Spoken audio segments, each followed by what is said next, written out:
apabila Kak Bella dan Syahmi bertemu. Aku tak pernah lempang bini orang Hari-hari. Yelah, kenapa? Hari-hari. Yelah, kita jual apa? Laki saya jual lah. Mana Sekejap aku saya macam waste kan. beli orang saja kahwin lah.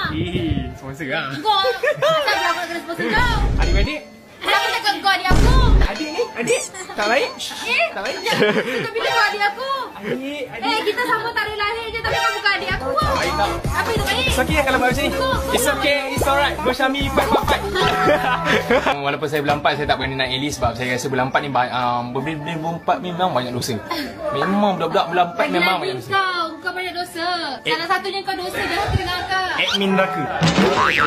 Engkau memang datang keluar. Engkau tak dapat 200 tu. Dah memang konten aku. Biarlah rule aku. Nak lagi grup apa benda lagi? Engkau dah kalah-kalah. Saya pun tak pandang lagi. Kalau aku cakap tak boleh lah. Engkau keluar.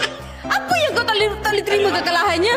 Akak nak bawa saya masuk konten. So akak kena ikut cerita saya. Okey, 32. Apa soalan pertama yang akak bagi dekat kau tadi? Tak, akak ni tak faham. 1 tambah 1, 2. 2 tambah 2, 4. Ha? Apa yang akak nak? Asal kau marah aku balik?